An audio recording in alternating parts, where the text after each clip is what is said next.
नमस्कार दोस्तों, मैं डॉक्टर स्वप्निल सागर जैन निरामय होम्योपैथी के अपने इस YouTube चैनल पर आप सभी का बहुत बहुत स्वागत करता हूं।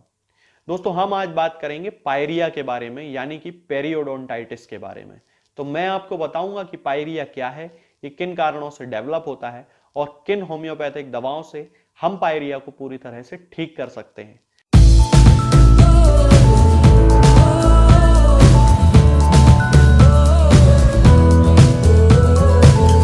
दोस्तों, पायरिया या पेरियोडोंटाइटिस एक प्रकार की पेरियोडोंटल डिसीज है जिसकी शुरुआत जिंजीवाइटिस से होती है, यानी कि मसूड़ों में सूजन के साथ इसकी शुरुआत होती है। धीरे धीरे मसूड़ों से खून आने लगता है और वहां पर पस बनने लगती है। पायरिया में दांतों में डिके होने लगता है, यानी कि दांत सड़ने लगते हैं और दांत के आसपास के सॉफ्ट टिश्यू डैमेज होने लगते हैं। यदि हम इसके साइंस और सिम्टम्स की बात करें तो मसूड़ों में दर्द होना, बहुत ज्यादा लालपन आ जाना, उनमें सूजन आ जाना, ब्लीडिंग होना, दांतों में बहुत दर्द होना, चबाने से दर्द का बढ़ जाना, मुंह से बदबू आना, यानी कि जिसे हेलिटोसिस कहते हैं। इसके साथ ही कई बार दांतों के और मसूड़ों के बीच में डीप पॉकेट्स बन जाते हैं, यानी कि बहुत ज्यादा गैप डेवलप हो जाता है। तो ये साइंस और सिम्टम्स पायरिया के केसेस में कॉमनली देखे जाते हैं। इसके बाद हम बात करते हैं इसके टाइप्स के बारे में। तो सामान्यतः पेरियोडोंटाइटिस 3 प्रकार का होता है, यानी कि पायरिया 3 प्रकार का होता है। पहला होता है क्रॉनिक पेरियोडोंटाइटिस, ये सबसे ज्यादा कॉमन होता है। इसके बाद आता है एग्रेसिव पेरियोडोंटाइटिस, ये सामान्यतः बच्चों में देखा जाता है। और तीसरा होता है नेक्रोटाइजिंग पेरियोडोंटाइटिस। इसमें पेशेंट के जो मसूड़े होते हैं उनमें ब्लड सप्लाई बिल्कुल भी नहीं होती है, सॉफ्ट टिश्यू डेड हो जाते हैं, दांत पूरी तरह काले पड़ जाते हैं। ये ज्यादातर उन लोगों में पाया जाता है जिनमें किसी प्रकार की इम्यून डेफिशिएंसी की शिकायत होती है। अब हम बात करते हैं कि हम पायरिया को किन होम्योपैथिक दवाओं से पूरी तरह से ठीक कर सकते हैं। तो इसके लिए सबसे अच्छी मेडिसिन जो है दोस्तों, वो है मर्कसॉल। होम्योपैथी में मर्कसॉल पायरिया के केसेस में सबसे ज्यादा यूजफुल मेडिसिन है, क्योंकि इसके सारे सिम्टम्स वही होते हैं जो कि पायरिया के केसेस में पाए जाते हैं।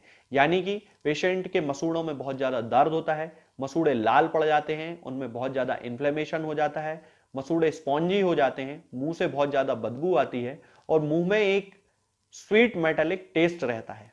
तब उस कंडीशन में हमें मर्कसॉल 30 पोटेंसी में 2-2 बूंद दिन में 3 बार 1 चम्मच पानी में मिलाकर पेशेंट्स को कुछ दिनों तक लगातार देना चाहिए। इसके बाद अगली मेडिसिन आती है दोस्तों क्रियोजोट। क्रियोजोट भी पेरियोडोंटाइटिस यानी कि पायरिया की एक बहुत अच्छी दवाई है। इसमें पेशेंट के जो दांत होते हैं वो बहुत ज्यादा सड़ने लगते हैं, उनमें डिके होने लगता है, दांत काले पड़ने लगते हैं, मसूड़ों में पर्पल कलर डेवलप होने लगता है। तब उस कंडीशन में हमें क्रियोजोट 200 पोटेंसी में 2-2 बूंद सुबह शाम 1 चम्मच पानी में मिलाकर उन पेशेंट्स को देना चाहिए। इसके जो पेशेंट्स होते हैं उनके मुंह में बहुत ज्यादा सलाइवा बनता है और मुंह से बहुत ज्यादा स्मेल आती है, यानी कि हेलिटोसिस जिसे कहा जाता है। इसके बाद अगली मेडिसिन आती है दोस्तों लैकेसिस। लैकेसिस हमें 200 पोटेंसी में यूज करना है। इसकी 2 बूंद सुबह और 2 बूंद शाम को 1 चम्मच पानी में मिलाकर केवल 3 दिन लेना है और उसके बाद 15 दिन का हमें गैप करना है। इसके जो पेशेंट्स होते हैं उनके मसूड़े डार्क पर्पल कलर के होने लगते हैं, उनमें बहुत ज्यादा स्वेलिंग आ जाती है, उनके दांतों में होने वाला दर्द कभी कभी उनके कानों तक चला जाता है। और इसका सबसे जो खास सिम्टम है वो ये है कि पायरिया के केसेस में उनके चीक्स में, यानी कि उनके गालों में भी बहुत ज्यादा सूजन आ जाती है। तब उस कंडीशन में हम लैकेसिस का उपयोग कर सकते हैं। इसके बाद अगली मेडिसिन आती है दोस्तों कार्बोवेज। कार्बोवेज के जो पेशेंट्स होते हैं उनमें ब्रश करने के दौरान मसूड़ों से बहुत ज्यादा ब्लीडिंग होती है, उनके दांतों में चबाने के दौरान बहुत ज्यादा दर्द होता है, मसूड़े काले पड़ने लगते हैं और मुंह में बहुत ज्यादा कड़वापन रहता है। तब उस कंडीशन में हमें कार्बोवेज 30 पोटेंसी में 2-2 बूंद दिन में 3 बार 1 चम्मच पानी में मिलाकर उन पेशेंट्स को देना चाहिए। इसके बाद अगली मेडिसिन आती है दोस्तों फॉस्फोरस। फॉस्फोरस के जो पेशेंट्स होते हैं उनमें भी मसूड़ों से बहुत ज्यादा खून आता है, उनके दांत बहुत ज्यादा सेंसिटिव हो जाते हैं, यानी कि उनमें ठंडा और गर्म बहुत ज्यादा लगने लगता है, मसूड़ों में बहुत ज्यादा सूजन आ जाती है, उनकी जीभ पूरी तरह सूखी रहती है।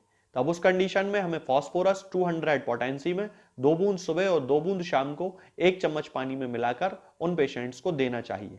दोस्तों, अब मैं आपको बताता हूं एक ऐसे कॉम्बिनेशन के बारे में जिसका उपयोग करने से हम पायरिया के सभी केसेस को पूरी तरह से ठीक कर सकते हैं। इसमें आपको 3 मेडिसिन लेकर आना है।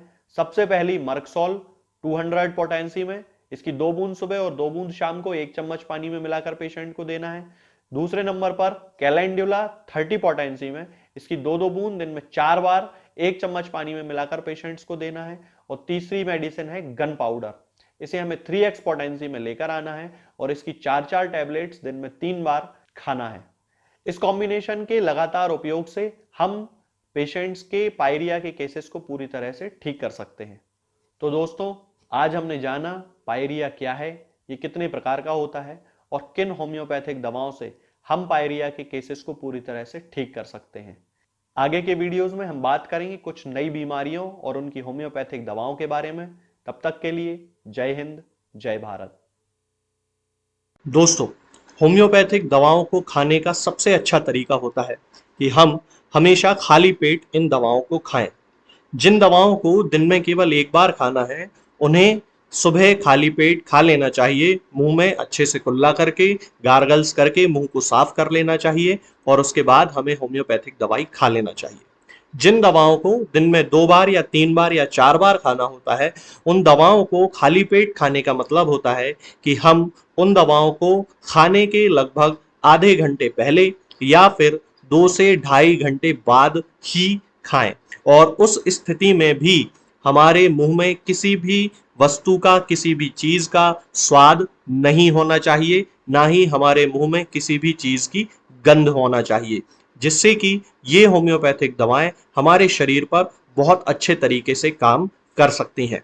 तो हमें हमेशा ये ध्यान रखना है कि जब भी हम होम्योपैथिक दवा खाएं, हमेशा खाली पेट खाएं और हमारे मुंह में किसी भी चीज का स्वाद या किसी भी चीज की स्मेल ना हो। अब बहुत सारे लोग ये सोचते हैं कि हम कच्चा प्याज खा सकते हैं या अदरक खा सकते हैं या हींग खा सकते हैं या इलायची खा सकते हैं या नहीं।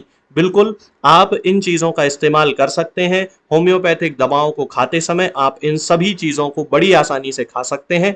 बस याद ये रखना है कि जब भी आप होम्योपैथिक दवा खाएं, इनमें से किसी भी वस्तु का, किसी भी चीज का स्वाद आपके मुंह में ना हो। यानी कि जब भी आप इन्हें खाएं तो इनके खाने से या तो आधे घंटे पहले होम्योपैथिक दवा खा लें या फिर इन्हें खाने के 2-2.5 घंटे बाद, जब कि आपने मुंह में अच्छे से कुल्ला कर लिया हो, अच्छे से गार्गल्स कर लिए हो, तब इन होम्योपैथिक दवाओं को खाएं। तो आपको हमेशा होम्योपैथी के सबसे अच्छे रिजल्ट देखने को मिलेंगे। लोग गलती यही कर देते हैं कि वो प्याज खाना छोड़ देते हैं, कच्चा प्याज, लहसुन, अदरक, हींग सब खाना छोड़ देते हैं, लेकिन फिर भी उनको मुंह में सफाई ना होने के कारण होम्योपैथिक दवाओं का अच्छा रिजल्ट देखने को नहीं मिलता है। ये होम्योपैथिक दवाएं आपको किसी भी ऑनलाइन फार्मेसी पर या आपके घर के नजदीक किसी भी होम्योपैथिक मेडिकल स्टोर पर बड़ी ही आसानी से उपलब्ध हो जाएंगी। ये दवाएं हर